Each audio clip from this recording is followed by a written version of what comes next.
The private company in charge of housing at Fort Gordon has been pocketing millions of your taxpayer dollars in bonus checks. These payments have been happening for years, even as our I-Team exposed military families were living in unsafe homes on post. We never could put a dollar figure on these bonus checks until the Army finally agreed to release the documents to our Meredith Anderson. Considering some managers get 4 bonuses a year, it adds up quickly. I now have info for roughly 6.5 years, and during that time period, I counted 12 bonus checks for more than $92,000 each. Another 8, more than 85 grand each. The grand total, more than $2.4 million. It's not like housing at Fort Gordon was getting rave reviews either. Here, on the very first page of the documents, dated June of 2013, it's quite the opposite. Balfour Beatty continues to struggle providing quality houses to our soldiers. Yet the garrison commander still gives them a perfect score for resident satisfaction and recommends a bonus check of more than $79,000. Colonel Robert Barker notes he's dissatisfied with efforts to improve occupancy, though. So it's safe to assume management could have had an even bigger bonus. We filed open records request, but the data the school district provided us didn't seem to add up. Here's why. The school system reported the number of homeless students decreased by more than 65% at a time when the homeless population in the county was skyrocketing more than 150%. The district also told the I-Team there were 900 students unaccounted for. But in our 8 months of searching through data, we found that number is much, much higher. The state of Georgia uses a coding system to track students exiting the classroom. School systems enter one of these codes to explain why a student is no longer in class. Now, some codes like L for low grades affect dropout and graduation rates. Other codes require confirmation of enrollment at another school through either a state database or documentation, like a transcript request for a student transferring to a new school. Students are to be coded as unknown until a district receives proof of enrollment. Now, I looked at every code assigned to students who either didn't show up on the first day of class or stopped coming to class during the school year. There are a lot of codes, so I want you to focus just on these 3. T, transfer to another school in Georgia. W, transfer within the school system. And X, transfer out of state. The blue bars show the number of students verified in Richmond County as enrolled somewhere else. The red bars, that's the number of students without documentation or verification. Altogether, we identified nearly 3,000 students without proof of enrollment. Meredith, this really shows the power of local investigative journalism. And it also shows the power victims can have. Bruce and Heather Alford almost got away with this because at first, victims were dismissed. Law enforcement said, oh, it's not a crime, just hire a lawyer and sue them. But families started finding each other on social media. Then the I-Team got involved, and suddenly a criminal pattern emerged. Their sentence began immediately after Judge James Blanchard announced it. Bruce and Heather Alford were placed into handcuffs and taken into custody. But this story isn't about how the Alfords lost their case. It's about how their victims took on the system and won. Without social media, without your news coverage, we wouldn't have had this happen today. 4 years ago, it almost didn't happen. We kept being told this is just a civil matter, this is just a civil matter. Instead of letting it go, they went to work, and one family became 2 families until they realized there were more than 24 families. Many who told their stories to the I-Team told those same stories under oath. When Pete Alwine took over, they told us that we would have lost our children had they finished our pool. The plumbing was so bad in spa that it would have sucked small children down. There's Bruce praying. Kirkland Grand staff needed medicine, not a mugshot. Now, granted, deputies are not doctors, nor should we expect them to be. But take a look at this. Again, that is a deputy punching Grand staff in the head multiple times as he's being arrested. When the I-Team went digging, we found this deputy is likely a lot more prepared than most to be on a mental health call. He has a college degree in psychology and training for something like this. So how did this go so very wrong? When deputies race to a scene, they often have no idea what they're walking into. What's going on? Except on this day, LaSonia Grandstaff met them outside and calmly gave them the same info she gave dispatch. He's bipolar. Now, I've tried to get him help. I mean, he's 24. We've been to Aurora twice. We've been to MCG, they wouldn't admit him. She says she didn't call 911 because she really didn't consider this an emergency. I said, all I need you to do is to come and help assist me get him to a facility or a hospital. Our I-Team has an update to our exclusive look inside one of the largest COVID studies in the country. Researchers at the Medical College of Georgia have their first results from their first 200 patients. In Meredith, they're already seeing a clear pattern. This study is looking at the longer lasting effects of COVID, and so far, the #1 symptom is fatigue. More than 68% of patients have it. A close second, headaches. Next come problems with smell and taste. Almost half of the patients met the criteria for mild cognitive impairment. 32% had memory problems, and 30% had impaired vocabulary. But this study is about more than numbers. It's about patients like Sarah Moore. Yes. We first introduced you to our assistant news director here at News 12 last November, when she went from covering COVID stories to becoming part of one. We'll do a blood draw this morning. Okay. Researchers at the Medical College of Georgia are studying Sarah as part of their Neurological and Molecular Prospective Cohort Study, or CONGA for short. I want you to close your eyes and try to keep your balance. And she invited our cameras to document all of it. This month, his mother told her son's IEP team, Tony's goals are never met, and that is unacceptable. He has shown no growth in 7 years. Students with disabilities account for 12% of the student population in Richmond County schools.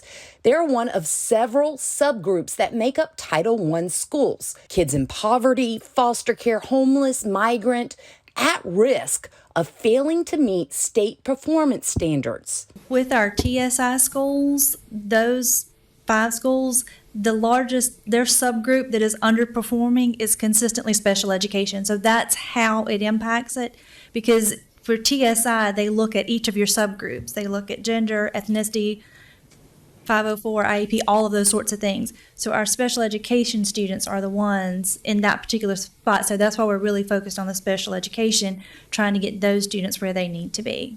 I think traditionally, since I've been on the board, the subgroup that generally gets us has been our special education students. It should get them flagged by the state. The I-Team analyzed milestone data among subgroups, students, and found disabled students are significantly behind their grade level, below any other subgroup and below the state average for disabled students. The achievement rate among middle school students like Tony is 60% lower than the state average. The majority do not have the knowledge or skills for their current grade level. The I-Team also found the higher the grade, the lower the achievement rate. The achievement rate in high school, 8% in English, math, only 4%.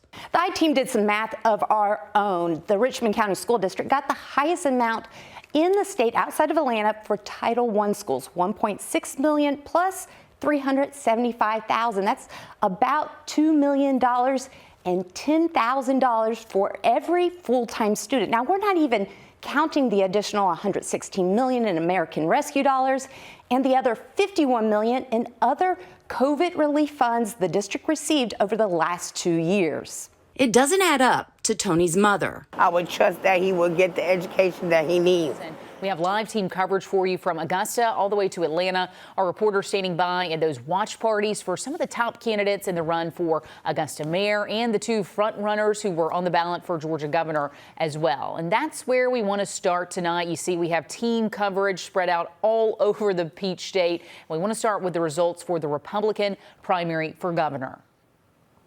Let's do that right now. Former U.S. Senator David Perdue conceding this race around 8:30 this evening, just about an hour and a half after the polls closed. And the numbers are really overwhelming if you check out the results here. He told his supporters he's throwing his full support behind Governor Brian Kemp. And you can see the governor here with 73% of the vote, 22% for former Senator Perdue. I don't know if anybody saw that coming. The polls were in Governor Kemp's favor, but this is really a blowout race on the Republican side. Let's bring in News 12's Will Rio live with us now from a watch party for Governor Kemp at the College Football Hall of Fame in Atlanta. And Will, it was an early victory for the governor there. What was his reaction in that room?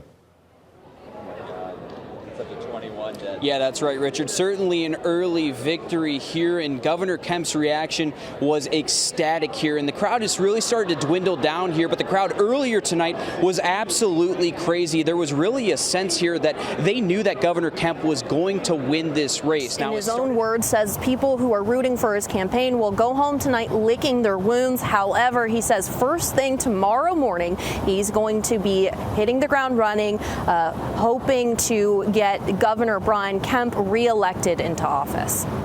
And we will see if his supporters and those in his quarter follow suit in November. Thanks for that live coverage for us, Celeste, from Atlanta. Want to take a look at how our local voters voted in this governor's race. Taking a look at Richmond County's breakdown tonight. Brian Kemp, 75% of our local Richmond County vote, 21% for David Perdue. So that is pretty similar to what we saw statewide. Taking a look here, this is Columbia County's breakdown, 71% for Brian Kemp, 24%. So really following those state lines that we saw kind of all across the state. And then we want to take you here, if we can really quickly, to Burke County to see another one of our big counties, a big Republican stronghold there as well. Again, 72% for Kemp, 24% for David Perdue. So across our area, kind of mirroring that state vote, which is really interesting since so many people thought it was going to be a tighter race.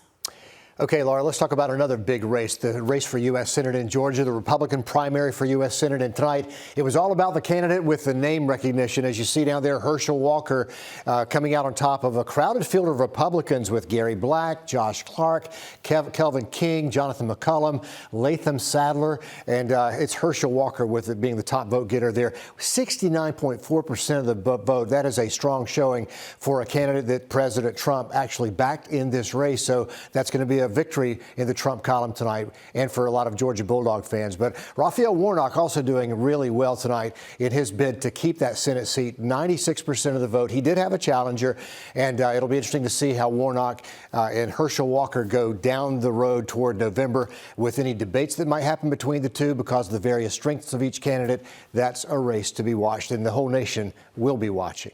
We want to show you the results from some of our other big local races. Commission District 2, that one heading to a runoff. Stacey Pulliam taking a strong lead for most of the evening. She came out strong and she stayed strong, 45% of the vote, but not 50% plus one vote. So she will have to head to a runoff with Vaughn Pouncey, who was able to manage 14.3% of the vote. Also want to take you to Commission District 4, where Alvin Mason, who stepped into the role of commissioner, he was appointed after Sammy Sias was taken out of that role by the state. He is going to be the next commissioner outright. He won over Betty Reese. And we have District 6 here. We have Tony Lewis able to get 50% of the vote. So he will take over for the District 6 commission seat. The latest numbers from an Atlanta-based polling company shows Warnock is leading Walker with 55%.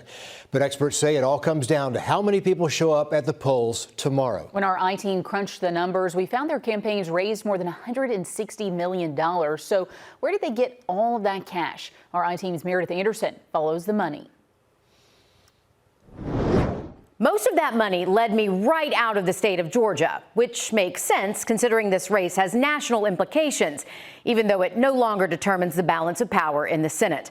After narrow wins in Arizona and Nevada, the Democrats maintain their control, but just barely. Okay, so tomorrow, if Warnock wins, Democrats will have 51 seats. If Walker wins, it will be 50-50. But the vice president, who's a Democrat, breaks the tie. So it is still very close. And both sides are banking on that seat. Even before it went into overtime, the Warnock-Walker Senate showdown was already expensive.